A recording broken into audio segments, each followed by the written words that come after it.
Mga pagbasa ng mga salita ng makapangyarihang Diyos. Ukol sa paghahangad sa katotohanan. Ang kahulugan ng paghahangad sa katotohanan, 6. Ang huwag mong ibulsa ang pera na iyong napulot ay ang pinaka mapagpaimbabaw sa mga kinakailangan ng tradisyonal na kultura tungkol sa wastong asal. Bagamat isinulong at itinuro ng lahat ng lipunan ng tao ang ganitong uri ng ideya, dahil may mga tiwaling disposisyon ang mga tao at dahil sa pag-iral ng masasamang kalakaran ng sangkatauhan, kahit na naisasagawa ng mga tao ang huwag mong ibulsa ang pera na iyong napulot o nagtataglay sila ng ganitong uri ng mabuting asal sa loob ng ilang panahon, hindi nito nababago ang katunayan na ang mga tiwaling disposisyon ng mga tao ay palaging pinangingibabawan ang kanilang mga iniisip at pag-uugali, habang pinangingibabawan at kinokontrol din ang kanilang asal at mga paghahangad. Ang mga panandaliang insidente ng mabuting asal ay walang kinalaman sa paghahangad ng isang tao at talagang hindi mababago ng mga ito ang pag-idolo, paghanga at pagsunod ng tao sa masasamang kalakaran. Hindi ba't ganoon iyon? Kaya, ang awit na kinanta ng mga tao noong araw, sa tabi ng daan, napulot ko ang 1 sentimo sa lupa, ay isang pambatang tula na lamang. Ito ay naging isang alaala. Hindi man lang nga makasunod ang mga tao sa batayang mabuting pag-uugali nang hindi pagbubulsa sa perang napulot nila. Nais ng mga tao na baguhin ang mga paghahangad at tiwaling disposisyon ng sangkatauhan sa pagsusulong ng mabuting asal at sinusubukan nilang pigilan ang pagsama ng sangkatauhan at ang pang-araw-araw na pagkatiwali ng lipunan. Ngunit sa huli ay nabigo silang maisakatuparan ang mga mithiing ito. Maaari lamang umiral ang moralidad nang huwag mong ibulsa ang pera na iyong napulot sa ideal na mundo ng tao. Tinatrato ng mga tao ang moralidad na ito bilang isang uri ng ideal, bilang isang hangarin para sa mas maayos na mundo. Umiiral ang moralidad na ito sa espiritual na mundo ng tao. Isa itong uri ng pag-asa na inilalagay ng tao sa mundo ng hinaharap, ngunit hindi ito tumutugma sa realidad ng buhay ng tao at sa aktwal na pagkatao ng mga tao. Salungat ito sa mga prinsipyo ng pag-asal ng tao at sa mga landas na tinatahak ng mga tao, pati na sa kung ano ang kanilang hinahangad at kung ano ang nararapat nilang taglayin at matamo. Hindi ito tumutugma sa mga pagpapamalas at pagbuhos ng normal na pagkatao at sa mga prinsipyo ng mga relasyon sa pagitan ng mga tao at ng pag-aasikaso ng mga gawain.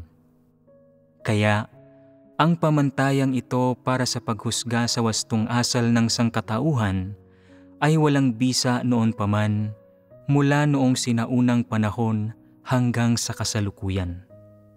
Ang ideya at pananaw na ito, nang huwag mong ibulsa ang pera na iyong napulot, na isinusulong ng tao, ay partikular na walang kabuluhan at binabaliwala ito ng karamihan sa mga tao dahil hindi nito mababago ang direksyon ng kanilang asal o kanilang mga paghahangad at talagang hindi nito mababago ang kasamaan, pagkamakasarili at pansariling interes ng mga tao o ang kanilang tumitinding gawi na sumugod sa kasamaan. Naging nakakatawa at mapanuyang biro ang pinakamapagpaimbabaw na kinakailangang ito nang huwag mong ibulsa ang pera na iyong napulot. Ngayon, kahit ang mga bata ay ayaw kantahin ang "Sa tabi ng daan, napulot ko ang 1 sentimo sa lupa. Hindi ito makahulugan ni bahagya. Sa mundong puno ng mga kurakot na politiko, naging lubos na mapang-uyam ang awit na ito. Ang realidad na alam ng mga tao ay maaaring ibigay ng isang tao ang 1 nawawalang sentimo sa pulis, ngunit kung makapulot siya ng 1 milyong yuan o 10 milyong yuan, mapupunta iyon sa mismong bulsa niya. Mula sa kaganapang ito, makikita nating nabigo ang mga pagtatangka ng mga taong isulong sa sangkatauhan ang kinakailangang ito tungkol sa wastong asal. Nangangahulugan ito na walang kakayahan ang mga taong isagawa ang kahit man lang batayang mabubuting pag-uugali. Ano ang ibig sabihin ng walang kakayahang isagawa ang kahit man lang batayang mabubuting pag-uugali?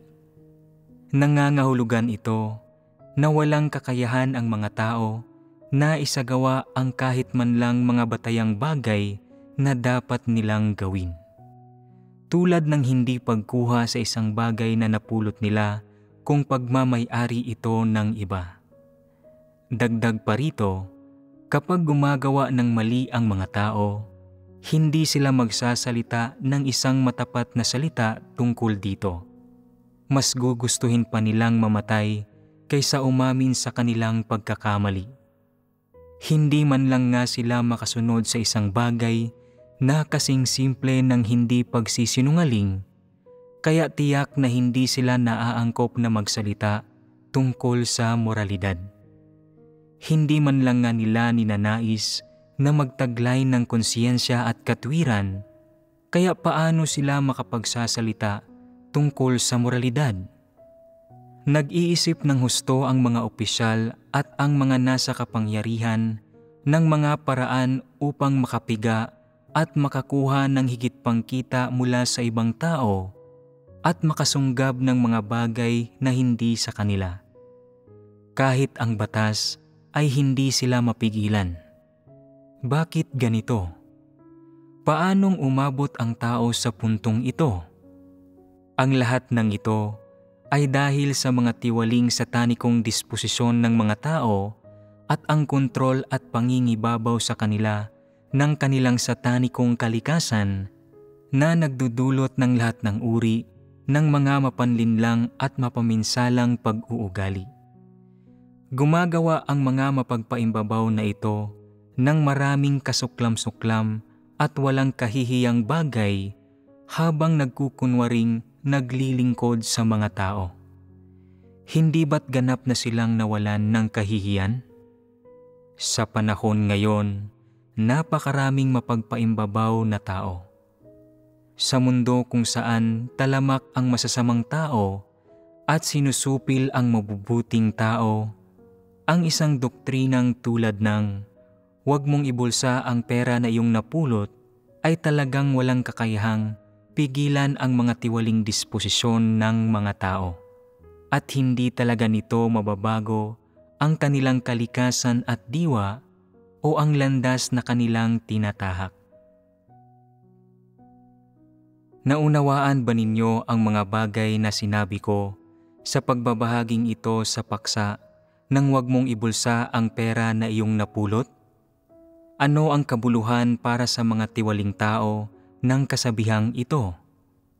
Paano nga ba dapat unawain ng isang tao ang moralidad na ito? Walang kinalaman ang huwag mong ibulsa ang pera na iyong napulot sa asal ng mga tao o sa landas na kanilang tinatahak. Hindi nito mababago ang landas na tinatahak ng tao. Tama iyan.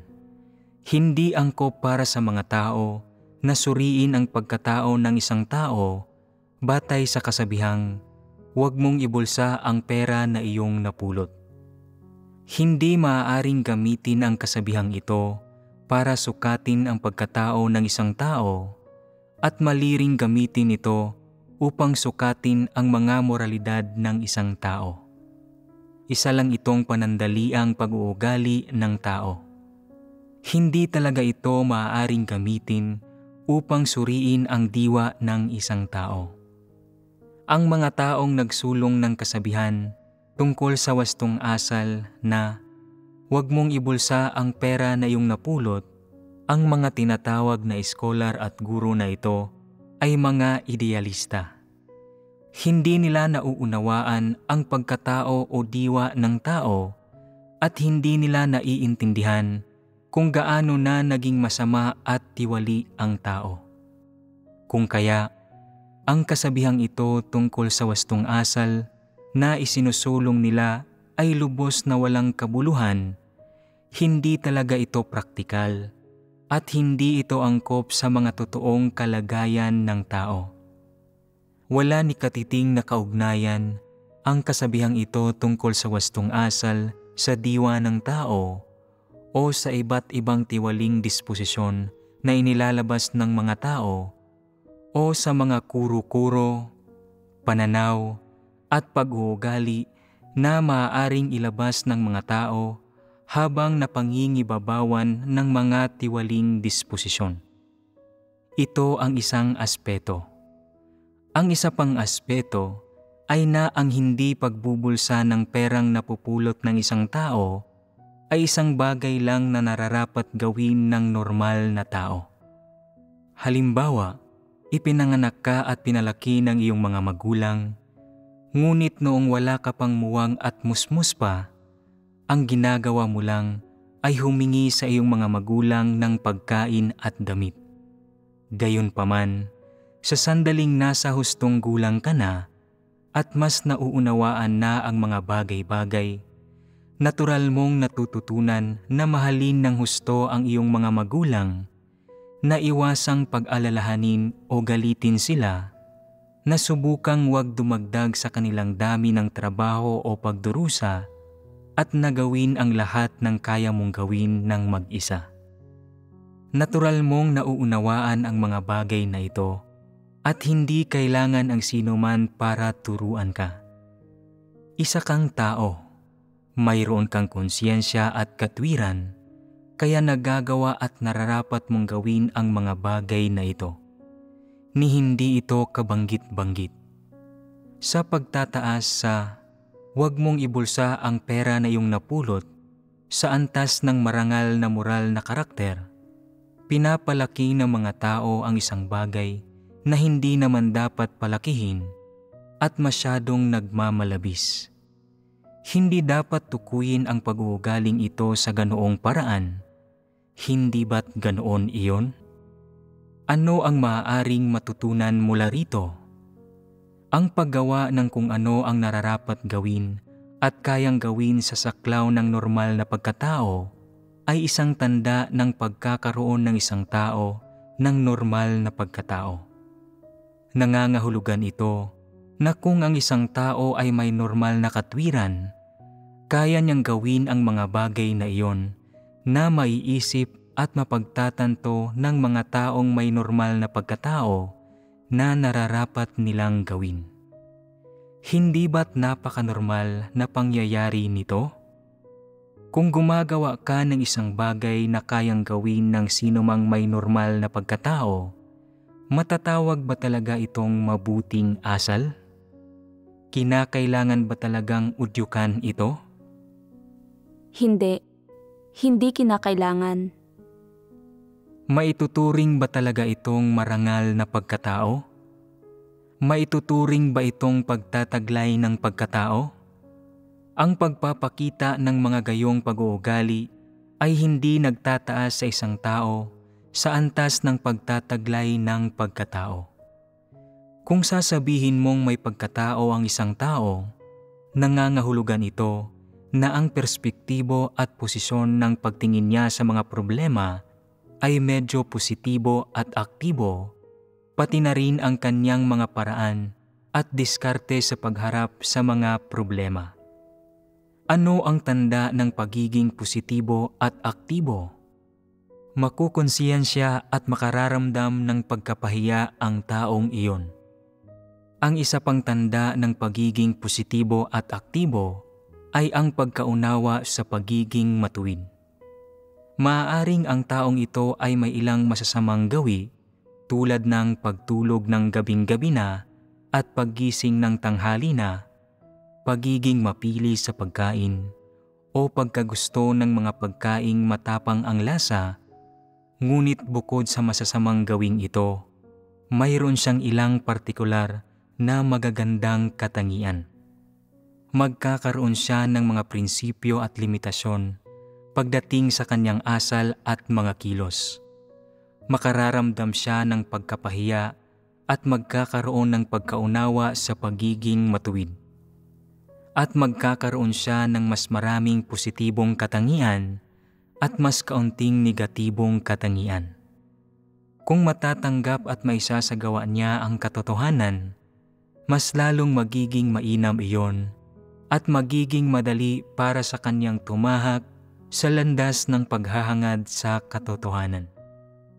Taliwas dito, kung ang isang tao ay gustong-gusto ang kasamaan, naghahangad ng kasikatan, kita at katayuan, mahilig sa pera, gustong namumuhay ng marangyang buhay, at ikinasisiya ang pagsasayang ng kanyang oras sa paghahangad ng kasiyahan, ang perspektibong ipinangtitingin niya sa mga tao at bagay, at ang kanyang pananaw sa buhay, at sistema ng pinahahalagahan, ay magiging pawang negatibo at madilim at mawawalan siya ng pakiramdam ng pagkapahiya at pagkaunawa sa pagiging matuwid. Hindi magtataglay ng pagkatao ang ganitong uri ng tao at tiyak na hindi magiging madali para sa kanya na tanggapin ang katotohanan o tamuhin ang pagliligtas ng Diyos. Isa itong simpleng prinsipyo para sa pagsusuri ng mga tao. Ang isang pagsusuri ng wastong asal ng isang tao ay hindi isang pamantayang ipinangsusukat kung nagtataglay ba siya ng pagkatao o hindi. Upang masuri kung ang isang tao ay mabuti o masama, dapat mo siyang husgahan batay sa kanyang pagkatao, hindi sa kanyang wastong asal. Kadalasang mapagpaimbabaw ang wastong asal at naiimpluwensyahan ito ng kalagayang panlipunan, pinagmulan at kapaligiran ng isang tao. Palaging nagbabago ang ilang pamamaraan at pagpapamalas, kaya mahirap matukoy ang kalidad ng pagkatao ng isang tao batay lang sa kanyang wastong asal. Halimbawa, maaaring ang isang tao ay lubos na gumagalang sa mga moralidad na panlipunan at sumusunod sa mga patakaran saan man siya pumunta. Maaaring nagpapakita siya ng pagpipigil sa lahat ng ginagawa niya, pinanghahawakan niya ang mga batas ng pamahalaan, at iniiwasang gumawa ng gulo sa publiko o panghimasukan ang mga interes ng ibang tao. Maaari ring magalang at matulungin siya at maalaga sa mga bata at nakatatanda. Ang katunayan bang may napakaraming mabubuting katangian ang taong ito ay nangangahulugang isinasabuhay niya ang normal na pagkatao at naisa siyang mabuting tao? Hindi. Maaaring isinasagawa ng mabuti ng isang tao ang huwag mong ibulsa ang pera na iyong napulot. Maaaring palagi siyang sumusunod sa moralidad na ito na isinusulong at itinataguyod ng sangkatauhan, ngunit kumusta ang kanyang pagkatao? Walang anumang sinasabi tungkol sa kanyang pagkatao. Ang katunayan na isinasagawa niya ang hindi pagbubulsa sa perang pinupulot niya. Hindi maaaring gamitin ang wastong asal na ito upang suriin kung ang pagkatao niya ay mabuti o masama. Paano dapat sukatin ang kanyang pagkatao? Dapat mong tanggalin sa kanya ang balot ng wastong asal na ito at alisin ang mga pag-uugali at wastong asal na itinuturing ng tao na mabuti at na pinakamababang kayang makamit ng sino mang taong may normal na pagkatao. Pagkatapos niyon, tingnan ang kanyang pinakamahalagang pagpapamalas, gaya ng mga prinsipyo ng kanyang asal at ang mga linyang hindi niya tatawirin sa kanyang asal, pati na ang kanyang saloobin sa katotohanan at sa Diyos. Ito lang ang paraan upang makita ang diwa ng kanyang pagkatao at ang kanyang kaloob-loobang likas na katangian. Ang pagtingin sa mga tao sa ganitong paraan ay medyo objektibo at tumpak. Hanggang dito na lang ang ating talakayan sa moralidad na huwag mong ibulsa ang pera na iyong napulot. Naunawaan ba ninyong lahat ang pagbabahaging ito? Oo. Madalas akong nag-aalala na hindi talaga ninyo nauunawaan ang sinabi ko. Na kaunting doktrina lang tungkol dito ang naiintindihan ninyo. Ngunit hindi pa rin ninyo nauunawaan ang mga bahaging nauugnay sa diwa nito. Kaya, ang tanging magagawa ko ay ipaliwanag pa ng kaunti ang ideya. Mapapanatag lang ako kapag nadama kong naunawaan na ninyo. Paano ko masasabing naunawaan na ninyo? Kapag may nakita akong kagalakan sa inyong mga mukha, malamang na naunawaan na ninyo ang sinasabi ko. Kung makakamit ko iyon, sulit ang pagsasalita ng kaunti pa tungkol sa paksang ito. Halos natapos ko na ang aking pagbabahagi tungkol sa huwag mong ibulsa ang pera na iyong napulot. Bagamat hindi ko direktang sinabi sa inyo kung paano sumasalungat ang moralidad na ito sa katotohanan o kung bakit hindi ito maaaring itaas sa antas ng katotohanan o sa kung ano ang mga hinihingi ng Diyos sa pag-uugali at wastong asal ng mga tao, hindi ba't natalakay ko naman ang lahat ng bagay na ito? Nagsusulong ba ang sambahayan ng Diyos ng mga moralidad na tulad ng huwag mong ibulsa ang pera na iyong napulot? Hindi. Kung gayon, paano tinitingnan ng sambahayan ng Diyos ang kasabihang ito? Maaari ninyong ibahagi ang inyong pagkaunawa. Ang huwag mong ibulsa ang pera na iyong napulot ay isang bagay lang na nararapat sundin at gawin ng sinumang may normal na pagkatao, kaya hindi ito kailangang isulong. Isa pa, ang huwag mong ibulsa ang pera na iyong napulot ay isang pagpapamalas lang ng moralidad ng tao. Wala itong kinalaman sa mga prinsipyo ng asal ng mga tao, sa mga pananaw na mayroon sila tungkol sa kanilang mga paghahangad, sa mga landas na kanilang tinatahak, o sa kalidad ng kanilang pagkatao. Tanda ba ng pagkatao ang wastong asal? Hindi ito tanda ng pagkatao. Ang ilang aspeto ng wastong asal ay mga bagay lang na nararapat taglayin ng mga taong may normal na pagkatao. Kapag tinatalakay ng sambahayan ng Diyos ang pagkatao at pagkilati sa mga tao, ginagawa nito iyon sa saklaw ng pangunahing konteksto ng paghahangad sa katotohanan. Sa pangkalahatan, hindi susuriin ng sambahayan ng Diyos kung kumusta ang wastong asal ng isang tao. Ni hindi man lang susuriin ng sambahayan ng Diyos kung ang isang tao ay nakasusunod sa kasabihang, huwag mong ibulsa ang pera na iyong napulot. Hindi ito sisiyasatin ng sambahayan ng Diyos. Sa halip, sisiyasatin ng sambahayan ng Diyos ang kalidad ng pagkatao ng taong iyon kung minamahal ba niya ang mga positibong bagay at ang katotohanan, at kung anong uri ng saloobin sa katotohanan at sa Diyos ang mayroon siya. Maaaring hindi ibulsa ng isang tao ang perang napulot niya habang nasa sekular na lipunan siya.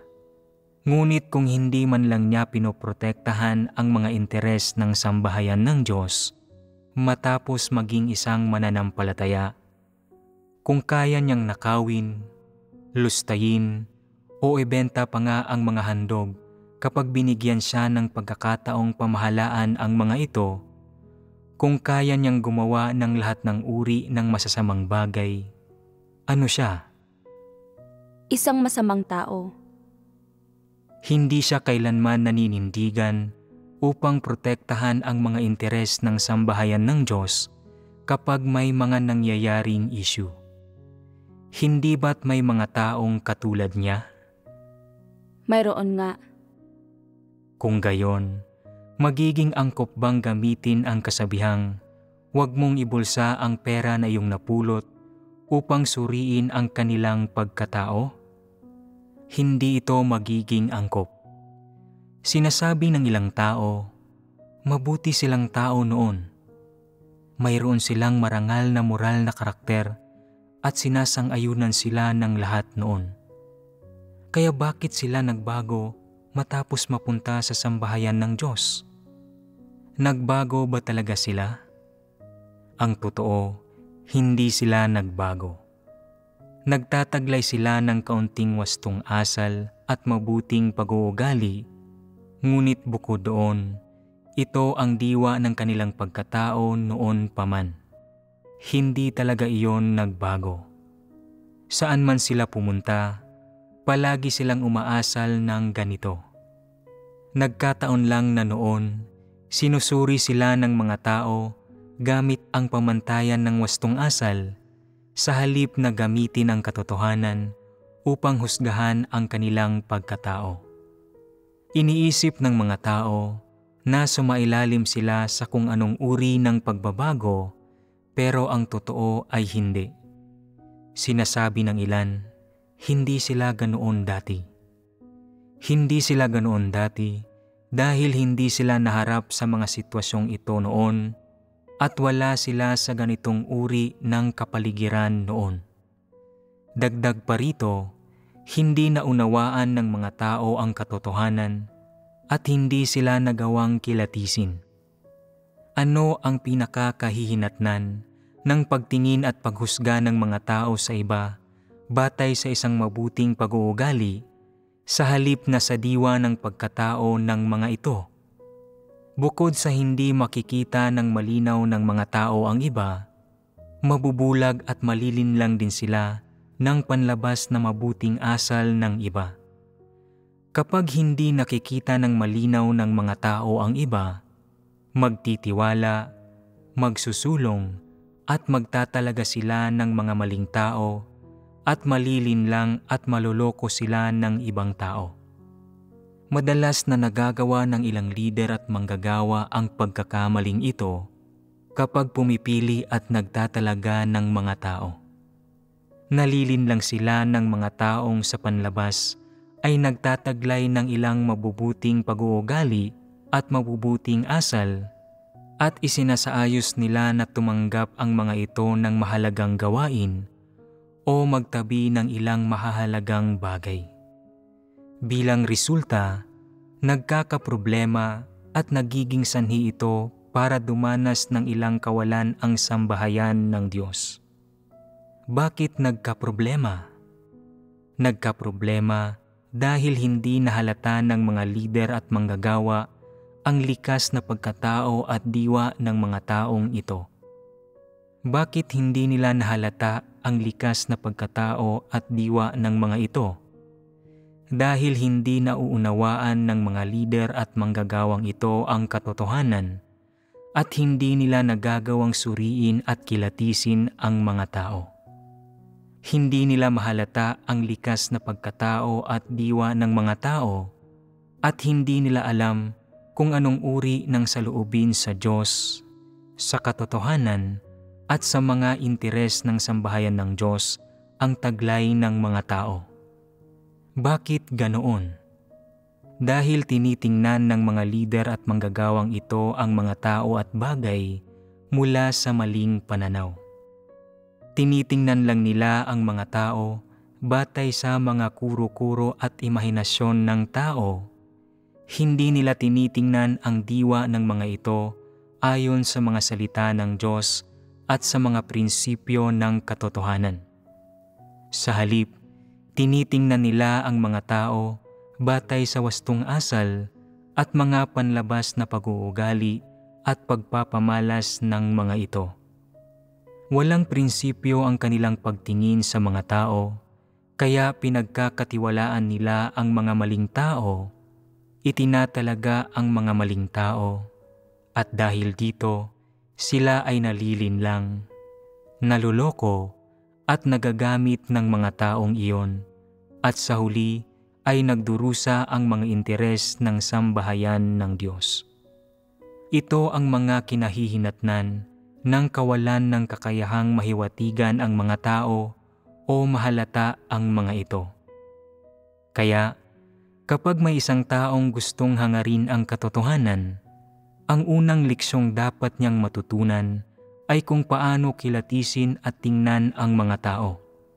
Matagal matutunan ang leksyong ito at isa ito sa mga pinakabatayang leksyong dapat matutunan ng mga tao.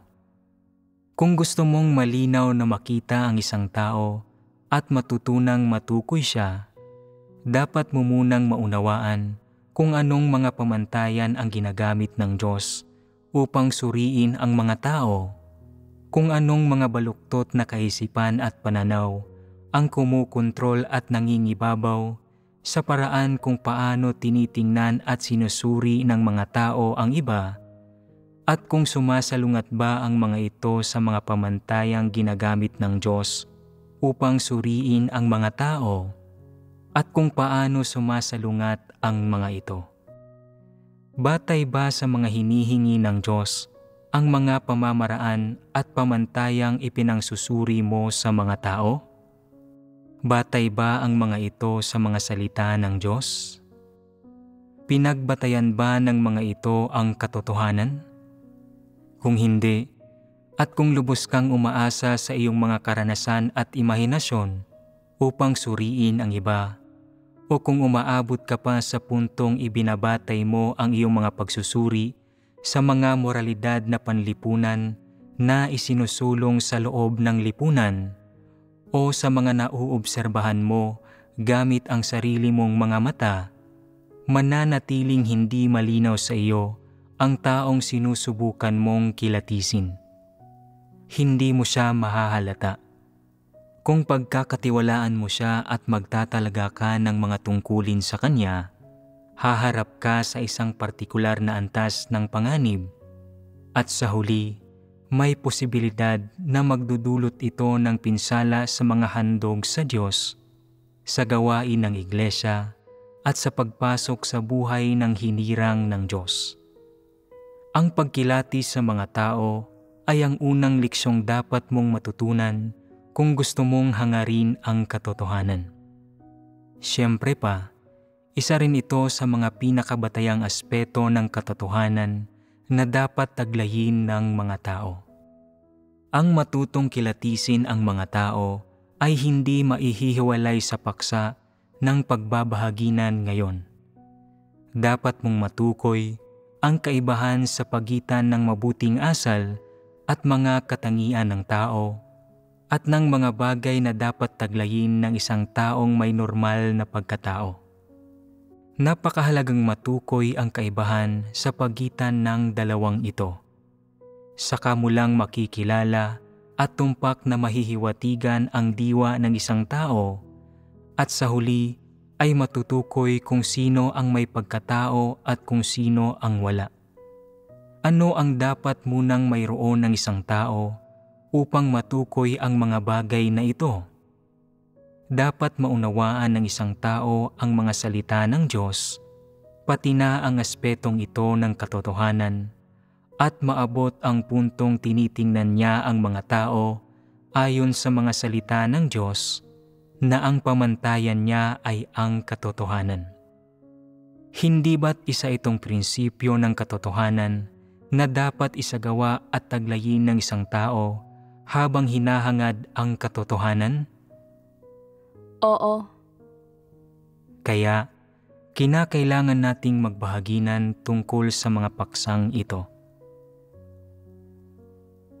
Katatapos ko lang magbahagi tungkol sa unang kasabihang, huwag mong ibulsa ang pera na iyong napulot, na malinaw na isang uri ng wastong asal ng tao.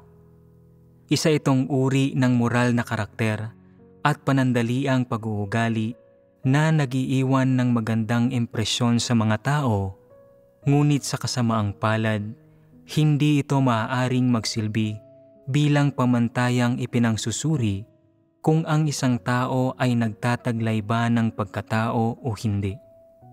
Ganoon din ang pangalawang kasabihang maging masaya sa pagtulong sa iba. Batay sa paggamit ng mga salita ng pahayag, malinaw na isa rin itong bagay na gusto ng mga tao at itinuturing nilang mabuting pag-uugali. Ang mga nagpapakita ng mabuting pag-uugaling ito ay lubos na pinahahalagahan bilang mga taong nagtataglay ng mabuting asal at marangal na katangian. Bilang buod, itinuturing silang mga taong sumasaya sa pagtulong sa iba at may napakahusay na moral na karakter. May ilang pagkakapareho ang maging masaya sa pagtulong sa iba sa huwag mong ibulsa ang pera na iyong napulot. Isa rin itong mabuting pag-uugali na umuusbong sa mga tao sa ilang partikular na kalagayang panlipunan. Ang literal na kahulugan ng maging masaya sa pagtulong sa iba ay ang masiyahan sa pagtulong sa ibang tao. Hindi ito nangangahulugang tungkulin ng isang tao na tumulong sa mga tao. Ang kasabihan ay hindi responsibilidad mong tulungan ang iba. Ito ay maging masaya sa pagtulong sa iba. Mula rito, makikita natin kung ano ang nag-uudyok sa mga tao na tumulong sa iba. Hindi nila ito ginagawa para sa ibang tao, kundi para sa kanilang sarili. Puno ng pag-aalala at pasakit ang mga tao, kaya naghahanap sila ng ibang nangangailangan ng tulong at binibigyan ang mga ito ng kawanggawa at pagdamay. Tumutulong sila at ginagawa nila ang anumang mabubuting bagay na kaya nilang gawin upang maiparamdam sa kanilang sarili ang kaligayahan, kasiyahan, kapayapaan at kagalakan at upang mapuno ng kabuluhan ang kanilang mga araw nang sa gayon ay hindi sila makaramdam ng lubos na kahungkagan at kapighatian. Pinag-iigi nila ang kanilang wastong asal upang matamo ang kanilang layong dalisayin at itaas ang saklaw ng kanilang puso at isip. Anong klaseng pag-uugali ito?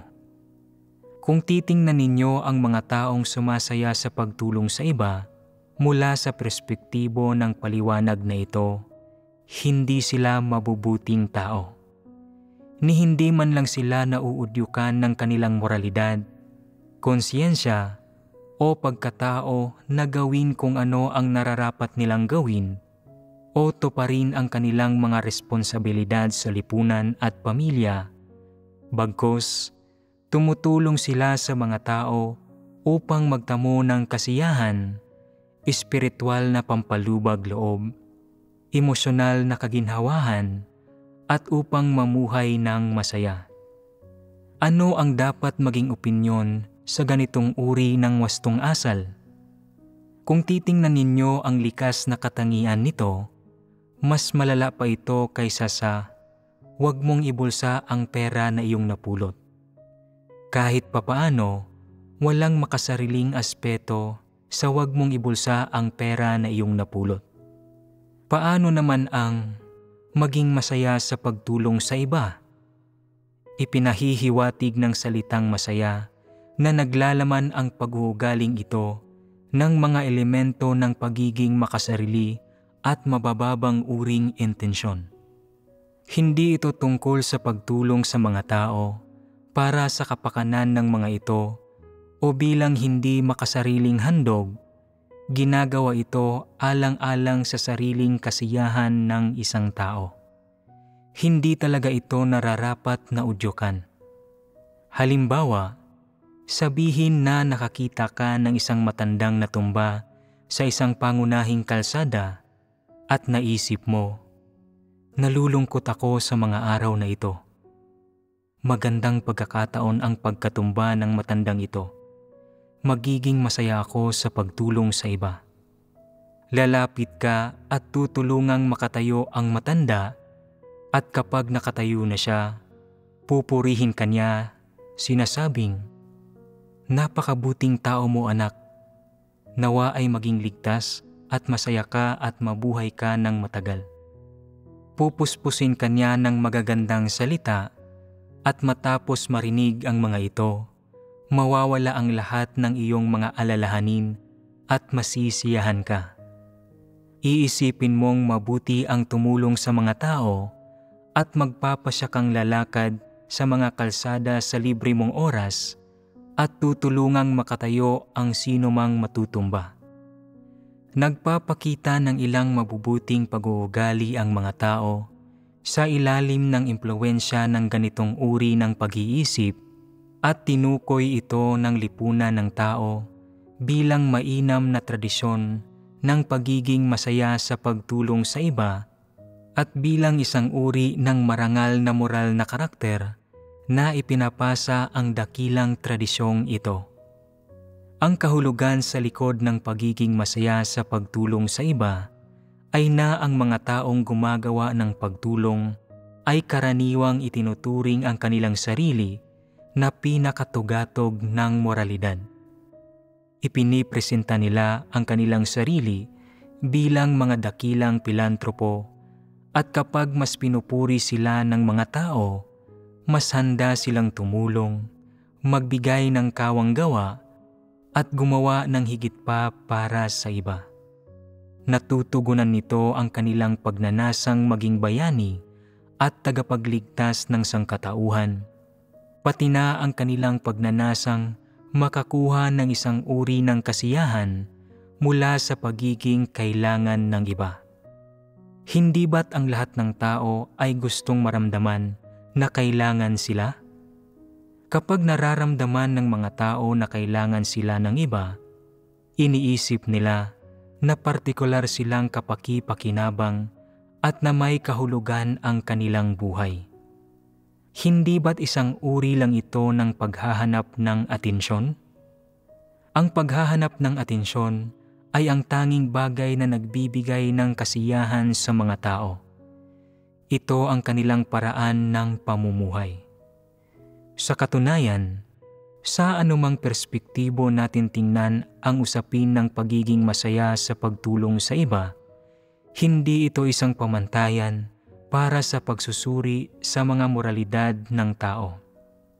Kadalasan, kaunting pagsisikap lang ang kailangan sa pagiging masaya sa pagtulong sa iba.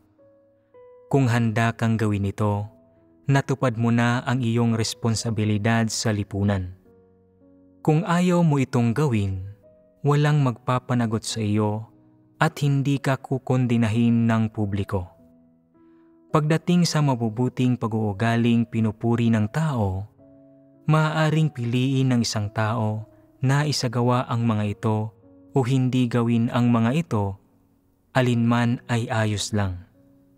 Hindi na kailangang pigilin ang mga tao gamit ang kasabihang ito o ipaaral sa kanila kung paano maging masaya sa pagtulong sa iba dahil isa lang itong panandaliang mabuting pag-uugali. Nauudyukan man ang isang tao ng pagnanasang tuparin ang kanyang responsibilidad sa lipunan o kung isinasagawa man niya ang mabuting pag-uugaling ito dahil sa pagkaunawa sa pampublikong moralidad, ano ang kahihinatnan sa huli? Matutugunan lang niya ang pagnanasa niyang maging mabuting tao at katawanin ang diwa ni Lei Feng sa isang pagkakataong ito. Masisiyahan at magiginhawahan siya sa paggawa nito at sa gayon ay itataas ang saklaw ng kanyang pag-iisip sa mas mataas na antas. Iyon lang. Ito ang diwa ng ginagawa niya. Kung gayon, ano ang pagkakaunawa ninyo sa kasabihang maging masaya sa pagtulong sa iba bago ang pagbabahagi ng ito. Hindi ko nakilala dati ang mga makasarili at kasuklam-suklam na intensyon sa likod nito. Halimbawa, may isang sitwasyon kung saan mayroon kang tungkuling gumawa ng isang bagay, isang responsibilidad na hindi mo dapat iwasan, isang bagay na medyo mahirap at kailangan mong pagtiisan ang kaunting pagdurusa, talikuran ang ilang bagay, at magbayad ng halaga upang maisakatuparan ito. Ngunit nagagawa mo pa ring tuparin ang responsibilidad na ito. Hindi ka lubos na masisiyahan habang ginagawa mo ito at pagkatapos magbayad ng halaga at tuparin ang responsibilidad na ito, hindi magdadala sa iyo ng anumang kasiyahan o kaginhawahan ang mga resulta ng pinagpaguran mo. Ngunit dahil responsibilidad at tungkulin mo ito, ginawa mo pa rin ito. Kung ikukumpara natin ito sa pagiging masaya sa pagtulong sa iba, alin ang nagpapakita ng higit na pagkatao? Ang mga taong tumutupad sa kanilang mga responsibilidad at tungkulin ay mas mayroong pagkatao. Ang pagiging masaya sa pagtulong sa iba ay hindi tungkol sa pagtupad ng responsibilidad. Isa lang itong kinakailangan tungkol sa wastong asal at mga responsibilidad sa lipunan ng mga tao na umiiral sa ilang partikular na kontekstong panlipunan. Nagmumula ito sa popular na opinyon, mga moralidad na panlipunan, o kahit mga batas ng isang bansa, at nagsisilbi itong pangsuri kung ang isang tao ay may mga moralidad at kung ano ang kalidad ng kanyang pagkatao. Sa madaling salita, ang maging masaya sa pagtulong sa iba ay isang kasabihan lang na naglilimita sa pag-uugali ng mga tao na isinulong ng lipunan ng tao upang itaas ang saklaw ng pag-iisip ng tao. Ginagamit lang ang ganitong uri ng kasabihan upang himukin ang mga taong magsagawa ng kaunting mabubuting pag-uugali at ang mga pamantayan para sa pagsusuri sa mabubuting pag-uugaling iyon ay mga moralidad na panlipunan, opinyon ng publiko o kahit ang batas. Halimbawa, kung makakita ka ng isang taong nangangailangan ng tulong sa isang pampublikong lugar at ikaw ang unang taong nararapat na tumulong sa kanya, ngunit hindi mo ginawa, ano ang iisipin ng ibang tao sa iyo? Pagagalitan kanila dahil sa kawalan mo ng modo. Hindi ba't iyon ang ibig nating sabihin sa opinyon ng publiko? Ano kung gayon ang mga moralidad na panlipunan? Mga positibo at optimistang bagay at gawiang mga ito na isinusulong at inuudyukan ng lipunan. Natural na maraming kasamang partikular na kinakailangan ang mga ito, halimbawa, pagsuporta sa mahihinang tao, pagtulong kapag nahaharap ang iba sa mga paghihirap, at hindi pagtayo lang ng walang ginagawa. Dapat ay isinasagawa ng mga tao ang ganitong uri ng wastong asal. Iyon ang ibig sabihin ng pagtataglay ng mga moralidad na panlipunan. Kung nakakita ka ng isang taong nagdurusa at nagbubulag-bulagan ka rito, hindi siya pinansin at wala kang ginawa, wala kang moralidad na panlipunan. Ano ang mga hinihingi ng batas sa wastong asal ng tao? Isang espesyal na kaso ang China sa bagay na ito. Walang anumang malinaw na itinatakda ang batas ng China tungkol sa mga responsibilidad sa lipunan at moralidad na panlipunan. Natututunan lang ng kaunti ng mga tao ang tungkol sa mga bagay na ito sa pamamagitan ng pagpapalaki sa kanila ng kanilang pamilya, pag-aaral sa paaralan, at kung ano ang naririnig at nauobserbahan nila sa lipunan. Sa kabaligtaran, sa mga kanluraning bansa, nakasaad sa batas ang mga bagay na ito. Halimbawa, kung makita mong natumba sa kalsada ang isang tao, dapat ay lumapit ka man lang sa kanya at itanong, "Ayos ka lang ba? Kailangan mo ba ng tulong?" Kung sumagot ang taong iyon ng, "Ayos lang ako, salamat," hindi mo siya kailangang tulungan. Hindi hinihingi sa iyong tuparin ang responsibilidad na iyon. Kung sabihin niyang, "Kailangan ko ng tulong," kung gayon, kailangan mo siyang tulungan. Kung hindi mo siya tutulungan, legal kang mananagot. Isa itong espesyal na kinakailangan na ipinapanukala ng ilang partikular na bansa tungkol sa wastong asal ng mga tao. Hinihingi nila ito sa mga tao sa pamamagitan ng malinaw na pagtatakda sa kanilang mga batas. Ang mga hinihinging ito sa wastong asal ng mga tao, ng opinyon ng publiko, mga moralidad na panlipunan, at kahit ng batas ay limitado lang sa pag-uugali ng mga tao, at ang mga pangunahing pamantayan sa pag-uugali na ito ay ang mga pamantayang ipinangsusuri sa wastong asal ng isang tao. Sa panlabas, mukhang sinusuri ng mga pamantayan ng moralidad na ito ang pag-uugali ng mga tao. Sa madaling salita, kung natupad ba o hindi ng mga tao ang kanilang mga responsibilidad sa lipunan, ngunit sa diwa ng mga ito, sinusuri ng mga ito ang panloob na kalidad ng mga tao.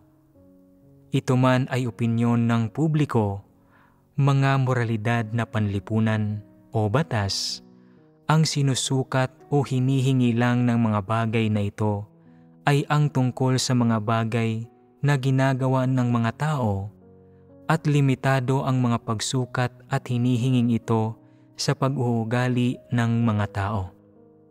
Hinuhusgahan ng mga ito ang kalidad at wastong asal ng isang tao batay sa pag-uugali ng taong iyon. Iyon ang saklaw ng pagtataya ng mga ito. Iyon ang likas na katangian ng pahayag na maging masaya sa pagtulong sa iba. Pagdating sa pagiging masaya sa pagtulong sa iba, naglalagay ang mga bansang kanluranin ng mga kinakailangan sa mga tao sa pamamagitan ng mga itinatakda ng batas, habang sa China, ginagamit ang tradisyonal na kultura upang ituro at ikondisyon ang mga tao sa mga ideyang ito. Bagamat may ganitong kaibahan sa pagitan ng silangan at ng kanluran, pareho ang kalikasan ng mga ito. Kapwa gumagamit ang mga ito ng mga kasabihan upang pigilan at kontrolin ang pag-uugali at moralidad ng mga tao. Gayunpaman, ito man ay mga batas ng mga bansang kanluranin o tradisyonal na kultura sa silangan, pawang mga hinihingi at regulasyon lang ang mga ito na inilalagay sa pag-uugali at wastong asal ng tao, at kinukontrol lang ng mga pamantayang ito ang pag-uugali at wastong asal ng mga tao. Ngunit tumutuon ba ang alinman sa mga ito sa pagkatao ng tao? Magagamit ba bilang mga pamantayan para sa pagsusuri sa kanyang pagkatao ang mga regulasyong nagtatakda lang kung anong mga pag-uugali ang dapat isagawa ng isang tao? Kung titingnan natin ang kasabihang, maging masaya sa pagtulong sa iba, nagagawa ng ilang masasamang tao na maging masaya sa pagtulong sa iba, ngunit nauudyukan sila ng kanilang mga sariling intensyon at layon. Kapag gumagawa ang mga dyablo ng ilang maliit na mabubuting gawa, mas malamang na mayroon silang mga sariling intensyon at layon sa paggawa ng mga iyon. Iniisip ba ninyong lahat ng nagiging masaya sa pagtulong sa iba ay matuwid na nagmamahal sa katotohanan? Halimbawa, iyong mga tao sa China na di umano ay nagiging masaya sa pagtulong sa iba, tulad iyong magigiting na tao o mga taong ninanakawan ang mayayaman at nagbibigay sa mahihirap, o iyong palaging tumutulong sa mahihinang grupo at may mga kapansanan at iba pa, lahat ba sila ay mayroong pagkatao? Minamahal ba nilang lahat ang mga positibong bagay at nakadarama ba sila ng pagkamatuwid? Sa pinakamainam, mga tao lang sila na mayroong medyo mas mahusay na karakter. Dahil pinamamahalaan sila ng diwang ito ng pagiging masaya sa pagtulong sa iba, gumagawa sila ng maraming mabubuting gawa na nagdudulot sa kanila ng kasiyahan, kaginhawahan, at nagtutulot sa kanilang matamasa ng husto ang pakiramdam ng kaligayahan.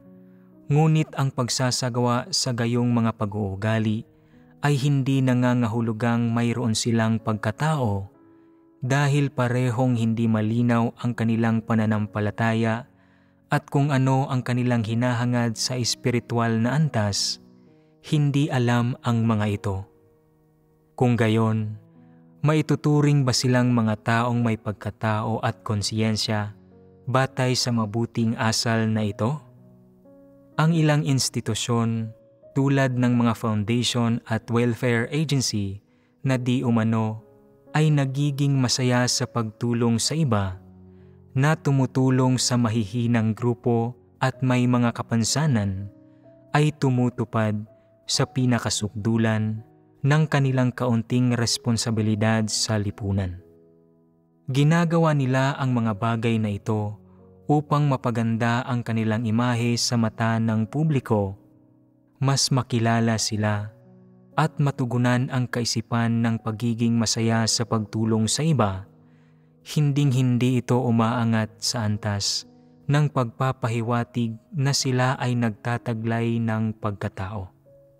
Dagdag pa rito, nangangailangan ba talaga ng tulong ang mga tao na tinutulungan nila para maging masaya sila? Matuwid ba ang pagiging masaya sa pagtulong sa iba? Hindi tiyak na ganoon nga. Kung sisiyasatin mo ang lahat ng iba't ibang malalaki at maliliit na kaganapan na nangyayari sa buong lipunan sa loob ng mahabang panahon, makikita mong ang ilan sa mga ito ay purong pagtulong sa iba ng mga tao upang maging masaya sila, habang sa maraming iba pang kaso, mas maraming tagong sikreto at madidilim na aspeto ng lipunan ang nababalot sa mga insidente kung saan ang mga tao ay nagiging masaya sa pagtulong sa iba. Ano't anuman, may mga intensyon at layon sa likod ng pagiging masaya sa pagtulong sa iba, ito man ay upang maging sikat at makaangat sa lahat, o upang sumunod sa mga moralidad na panlipunan at hindi lumabag sa batas, o upang magkamit ng mas positibong ebalwasyon mula sa lipunan sa pangkalahatan. Paano man ito tingnan ng isang tao, ang pagiging masaya sa pagtulong sa iba ay isa lang sa mga panlabas na pag-uugali ng tao, at sa pinakasukdulan, katumbas ito ng isang uri ng mabuting asal. Walang-wala itong kinalaman sa normal na pagkatao na hinihingi ng Diyos. Ang mga may kakayahang maging masaya sa pagtulong sa iba ay maaaring karaniwang mga tao na walang anumang tunay na ambisyon, o maaaring sila ay mga kilalang tao sa lipunan. Maaaring sila ay medyo mababait na tao, ngunit maaari ding sila ay malisyoso sa loob-loob nila. Maaari silang maging anumang uri ng tao, at lahat ng tao ay may kakayahang isagawa ang pag-uugaling ito ng panandalian. Kaya, ang pahayag tungkol sa wastong asal na maging masaya sa pagtulong sa iba ay talagang hindi kwalipikado bilang pamantayan para sa pagsusuri sa pagkatao ng mga tao. Maging masaya sa pagtulong sa iba. Ang kasabihang ito tungkol sa wastong asal sa katunayan ay hindi kinakatawan ang diwa ng pagkatao ng mga tao at halos wala itong kaugnayan sa likas na pagkatao at diwa ng mga tao. Sa makatuwid, hindi ito naaangkop na gamitin upang suriin ang kalidad ng pagkatao ng isang tao. Ano kung gayon ang naaangkop na paraan upang suriin ang pagkatao ng isang tao? Kahit papaano, hindi dapat magpasya ang isang taong may pagkatao kung tutulong ba siya sa isang tao o tutuparin ba niya ang kanyang mga responsibilidad batay sa kung magiging masaya ba siya kung gagawin ito o hindi.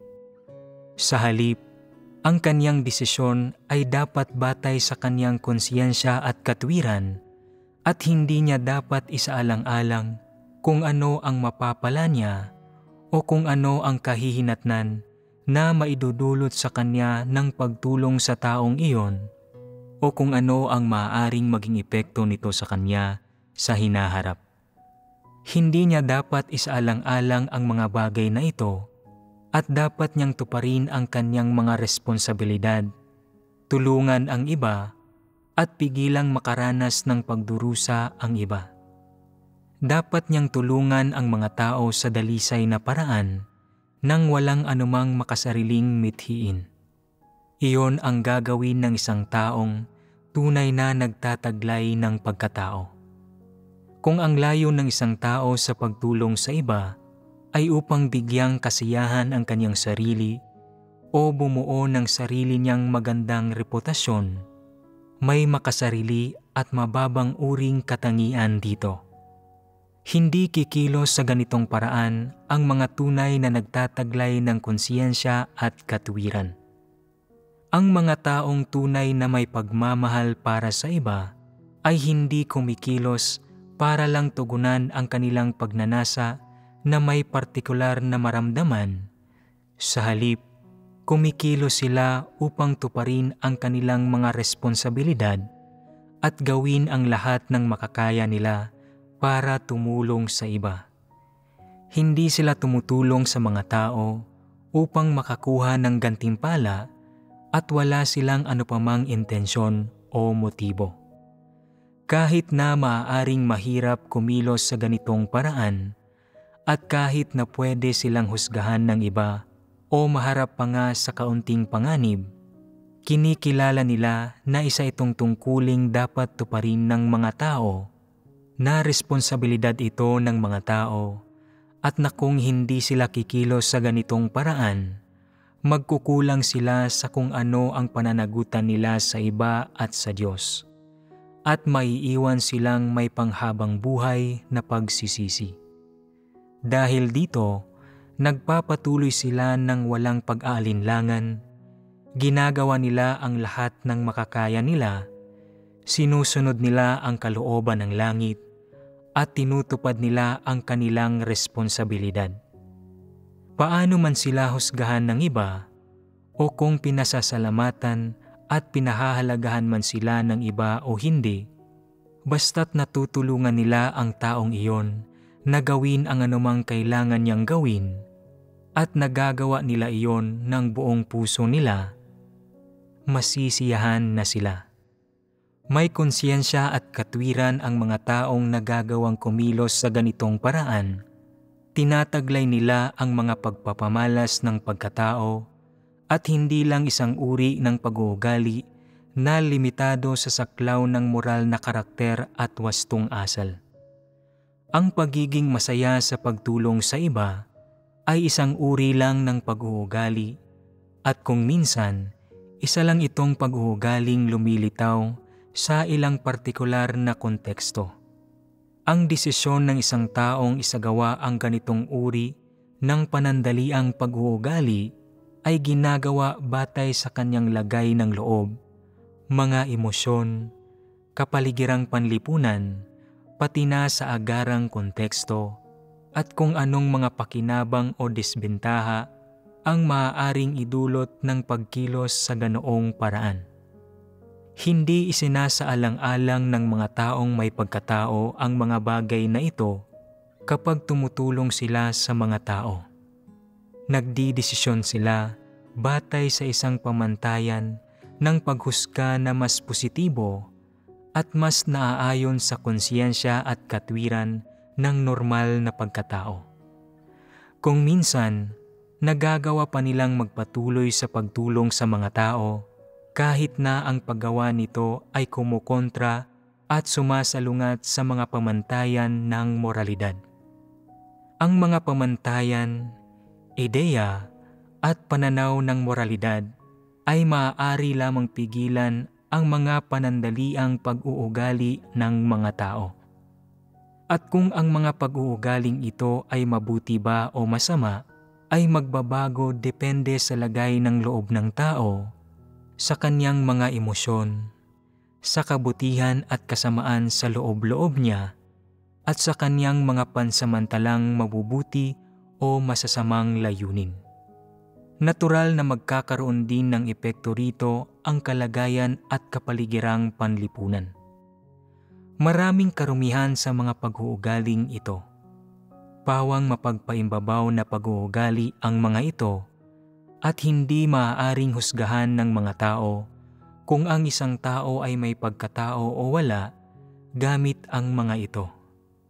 Sa kabaligtaran, higit na mas tumpak at praktikal na husgahan kung ang isang tao ay may pagkatao o wala batay sa diwa ng kaniyang pagkatao, kung ano ang kaniyang hinahangad, ang kaniyang pananaw sa buhay at sistema ng pagpapahalaga, ang landas na kaniyang tinatahak at ang pinagbabatayan ng kaniyang asal at mga kilos.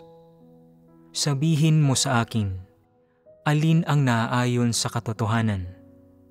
Ang mga batayan para sa pagsusuri ng pagkatao o ang mga batayan para sa pagsusuri ng wastong asal?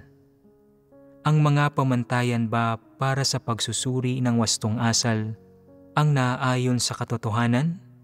O ang mga pamantayan para sa pagsusuri kung ang isang tao ay may pagkatao? Alin sa mga pamantayang ito ang naaayon sa katotohanan?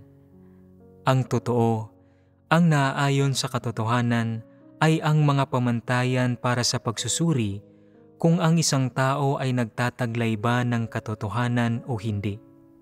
Wala itong kaduda-duda. Ang dahilan kung bakit hindi maaaring magsilbing mga pamantayan ang mga bagay na ginagamit para suriin ang wastong asal ng mga tao ay dahil pabago-bago ang mga ito. Puno ng maraming karumihan ang mga ito tulad ng mga transaksyon, interes, kagustuhan, paghahangad, emosyon, masasamang kaisipan, at tiwaling disposisyon ng mga tao at iba pa. Sadyang napakaraming pagkakamali at karumihan sa mga ito. Hindi tuwiran ang mga ito. Sa makatuwid, hindi maaaring magsilbi ang mga ito na mga pamantayan para sa paghusga sa mga tao. Puno ang mga ito ng lahat ng uri ng mga bagay na ikinikintal ni Satanas sa tao at mga karagdagang kondisyong lumilitaw dahil sa tiwaling satanikong disposisyon ng tao, at dahil doon, ang mga ito ay hindi ang katotohanan. Bilang buod, itinuturing man ng mga tao ang mga pamantayang ito ng wastong asal na madali o mahirap matugunan, o kung tinatantyaman ng mga tao ang mga ito na mataas, mababa, o katamtaman ang halaga, ano't anuman, pawang kasabihan lang ang mga ito na pumipigil at kumukontrol sa pag-uugali ng mga tao. Umaangat lang ang mga ito sa antas ng moral na kalidad ng tao. Walang kahit kaunting kaugnayan ang mga ito sa hinihingi ng Diyos na gamitin ang katotohanan upang husgahan ang pagkatao ng isang tao. Ni hindi kasama sa mga ito ang mga pinakabatayang pamantayan na dapat taglayin at tuparin ng mga may pagkatao. Kulang ang mga ito ng mga bagay na iyon. Kapag tinitingnan ang ibang tao, tumutuon lang ang mga tao sa pagsusuri sa mga pagpapakita ng mga ito ng wastong asal. Tinitingnan at sinusuri nila ang ibang tao ng ganap na ayon sa mga hinihingi ng tradisyonal na kultura. Hindi tinitingnan ng Diyos ang mga tao batay lang sa kanilang mga pagpapakita ng wastong asal. Tumutuon siya sa diwa ng kanilang pagkatao. Ano ang kasama sa diwa ng pagkatao ng isang tao? Ang kanyang mga kagustuhan, pananaw sa mga bagay-bagay, pananaw sa buhay at sistema ng pagpapahalaga, kung ano ang kanyang hinahangad, kung mayroon ba siyang nadaramang pagkamatuwid, kung minamahal ba niya ang katotohanan at mga positibong bagay, ang kanyang kakayahang tanggapin ang katotohanan at magpasakop dito, ang landas na kanyang pinipili at iba pa. Tumpak na husgahan ang diwa ng pagkatao ng isang tao ayon sa mga bagay na ito. Dito na nagtatapos ang aking pagbabahagi tungkol sa pagiging masaya sa pagtulong sa iba. Sa pagbabahaging ito sa dalawang hinihinging ito tungkol sa wastong asal, mayroon na ba kayo ngayong pagkaunawa sa mga batayang prinsipyo ng pagkilatis tungkol sa kung paano suriin ang wastong asal, pati na ang kaibahan sa pagitan ng mga pamantayan ng Diyos para sa pagsusuri ng mga tao at ng wastong asal na sinasabi ng tao? Katatapos ko lang magbahagi tungkol sa dalawa sa mga hinihingi ng tradisyonal na kultura sa wastong asal ng tao. Huwag mong ibulsa ang pera na iyong napulot at maging masaya sa pagtulong sa iba. Ano ang natutunan ninyo mula sa aking pagbabahagi tungkol sa dalawang kasabihang ito? Natutunan kong walang kinalaman ang wastong asal ng mga tao sa diwa ng kanilang pagkatao. Sa pinakasukdulan, ang mga taong nagpapakita ng mga ganitong uri ng wastong asal ay nagtataglay ng ilang mabubuting pag-uugali at pagpapamalas sa usapin ng kalidad ng kanilang moralidad.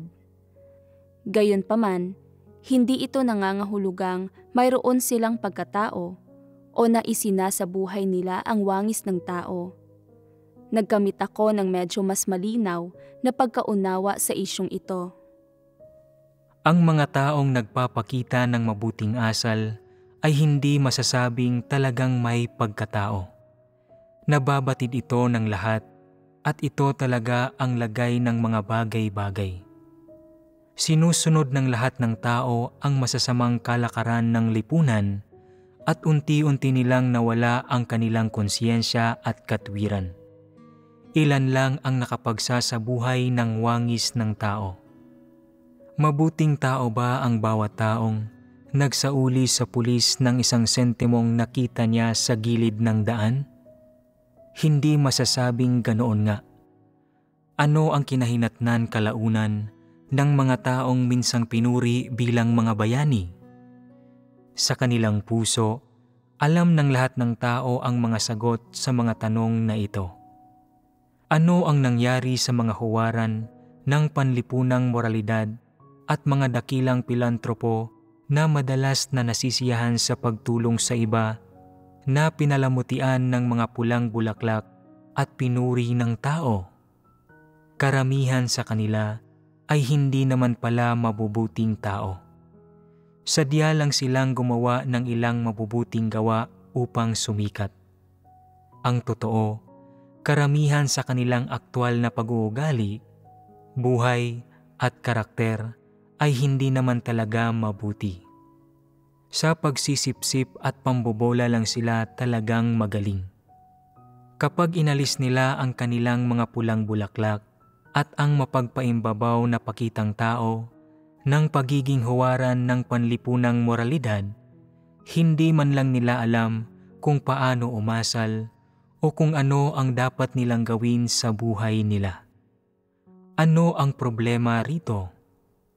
Hindi ba't nabitag sila ng korona ng huwaran ng moralidad na iginawad sa kanila ng lipunan? Hindi talaga nila alam kung ano sila. Labis-labis na silang pinuri na naisip na nilang napakagaling nila at na hindi na sila maaaring maging mga normal na tao. Sa huli, hindi man lang nila alam kung paano mabuhay. Ganap na naging magulo ang kanilang pang-araw-araw na pag-iral at ang ilan ay humantong pa nga sa pagiging lasinggero, nagkakaroon ng depresyon at nagpapakamatay. Tiyak na may mga taong nabibilang sa kategoryang ito. Palagi silang may hinahabol na pakiramdam, ninanais na maging mga bayani at huwaran, na maging sikat o maging tugatog ng moral na kahusayan. Hinding-hindi sila makabalik sa totoong mundo. Palagi silang nayayamot at nagdurusa sa mga pang-araw-araw na kinakailangan ng tunay na buhay. Hindi nila alam kung paano aalisin sa kanila ang pasakit na ito o kung paano pipiliin ang tamang landas sa buhay. Sa paghahanap ng kasasabikan, ang ilan ay gumagamit ng ipinagbabawal na gamot habang ang iba ay pinipiling magpakamatay upang matakasan ang pakiramdam ng kahungkagan. Ang ilan na hindi nagpapakamatay ay madalas na namamatay dahil sa depresyon. Hindi ba't maraming halimbawa nito? Ito ang uri ng pinsalang idinudulot ng tradisyonal na kultura sa mga tao. Hindi lang nito hindi tinutulutan ang mga tao na magkamit ng tumpak na pagkaunawa sa pagkatao o hindi sila ginagabayan tungo sa landas na dapat nilang sundan. Hindi lang iyon. Ang totoo ay inililigaw sila nito. Iginigiya sila tungo sa mundo ng delusyon at imahinasyon. Nakakapinsala ito sa mga tao sa napakalalim na paraan. Maaaring sabihin ng ilan, hindi yan totoo sa lahat ng sitwasyon. Ayos lang naman kami, hindi ba?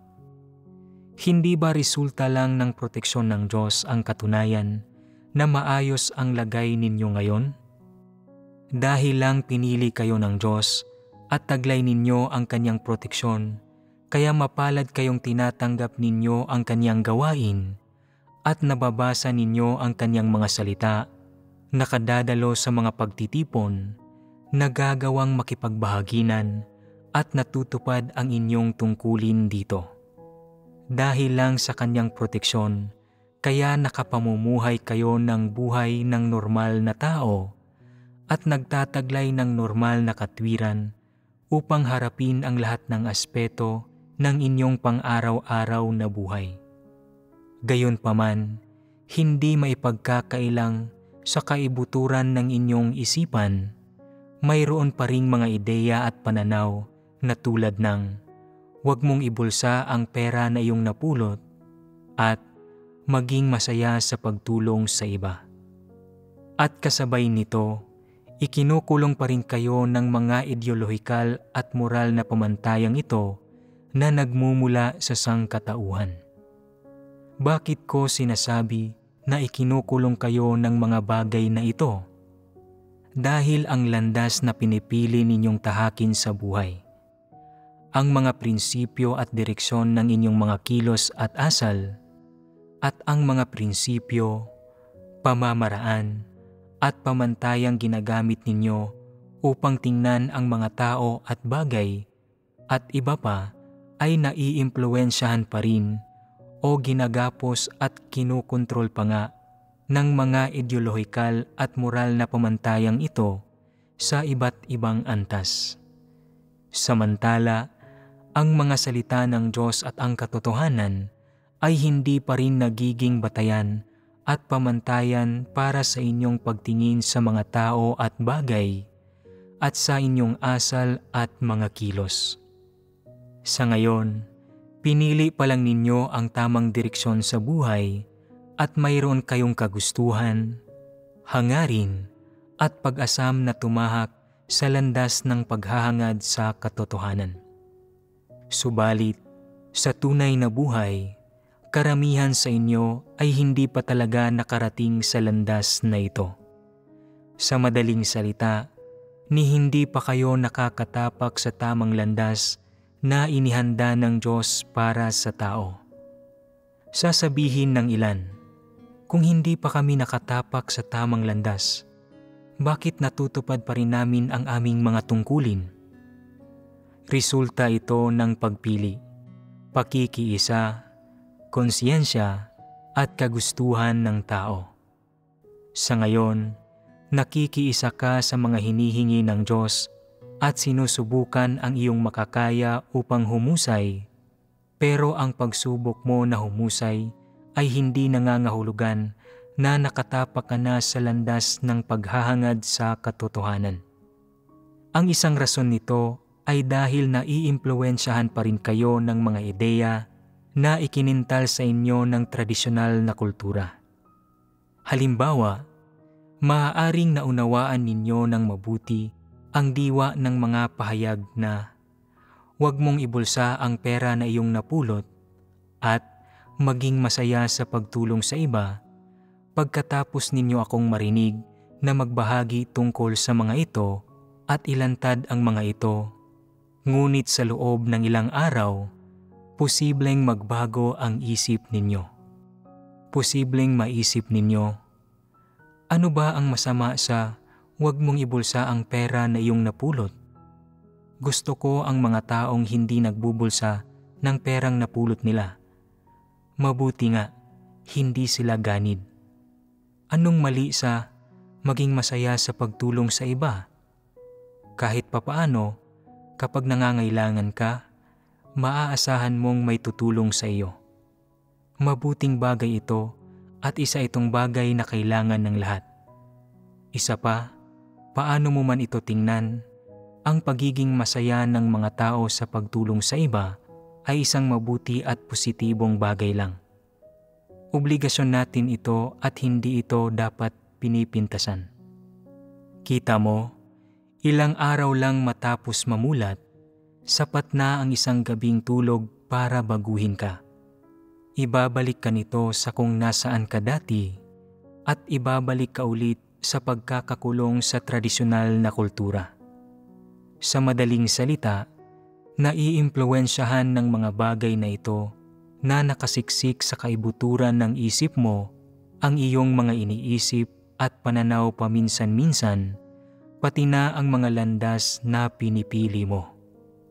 At hindi maiiwasan na habang naiimpluwensyahan ka ng mga ito, palagi ka ring pinipigilan ng mga ito, hinahadlangan kang tuparin ang iyong pagnanais na tumapak sa tamang landas sa buhay, na tumahak sa landas ng paghahangad sa katotohanan, at tahakin ang landas sa buhay kung saan ang mga salita ng Diyos ang iyong batayan at ang katotohanan ang iyong pamantayan.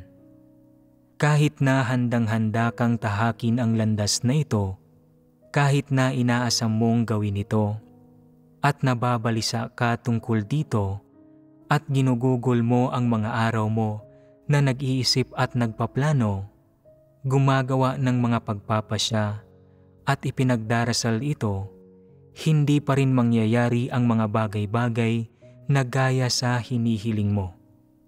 Ito ay dahil napakalalim na nakaugat ang mga aspetong ito ng tradisyonal na kultura sa kaibuturan ng iyong puso. Maaaring sabihin ng ilan, hindi iyan tama. Sinasabi mong napakalalim na nakaugat ng tradisyonal na kultura sa puso ng mga tao.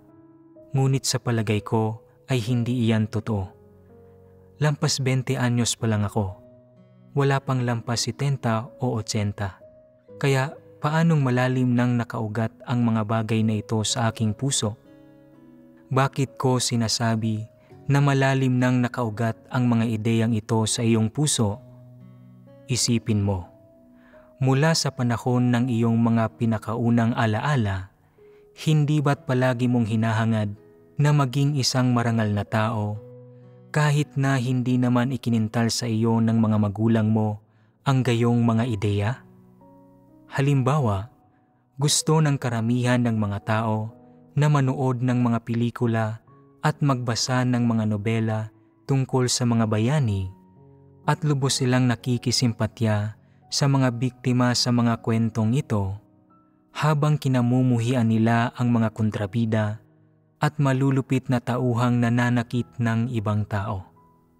Kapag lumaki ka sa ganitong uri ng senaryo, hindi mo namamalayang tinatanggap mo ang mga bagay na pangkalahatang sinang-ayunan ng karamihan sa lipunan. Kung gayon, bakit mo tinanggap ang mga bagay na iyon? Dahil hindi ipinapanganak ang mga tao na taglay ang katotohanan at wala silang likas na kakayahang kumilatis ng mga bagay-bagay. Hindi mo taglay ang likas na gawing ito. Ang likas na gawing taglay ng mga tao ay isang likas na ugaling magustuhan ang ilang mabuti, positibo at aktibong bagay. Ang mga aktibo at positibong bagay na ito ay nag-uudyok sa iyong hangaring maging mas mahusay, na maging mabuti, magiting at dakilang tao. Unti-unting nagsisimulang mabuo ang mga bagay na ito sa iyong puso kapag nakakakita ka ng mga kasabihang umuusbong mula sa opinyon ng publiko at mga panlipunang moralidad. Sa sandaling mapasok ka ng mga pahayag na nagmumula sa moralidad ng tradisyonal na kultura at mapasok ng mga ito ang iyong kaloob-looban, mag-uugat ang mga ito sa iyong puso at magsisimula ang mga itong pangibabawan ang iyong buhay. Kapag nangyayari ito, hindi mo kinikilatis, nilalabanan o tinatanggihan ang mga bagay na ito at sa halip ay lubos mong nararamdaman na kailangan mo ang mga ito. Ang una mong hakbang ay konsintihin ang mga kasabihang ito. Bakit ganoon? Dahil angkop na angkop ang mga kasabihang ito sa mga panlasa at kuro-kuro ng mga tao, umaayon ang mga ito sa mga pangangailangan ng mga espiritual na mundo ng mga tao. Bilang resulta, natural mong tinatanggap ang mga pahayag na ito at hindi ka man lang nag-iingat laban sa mga ito.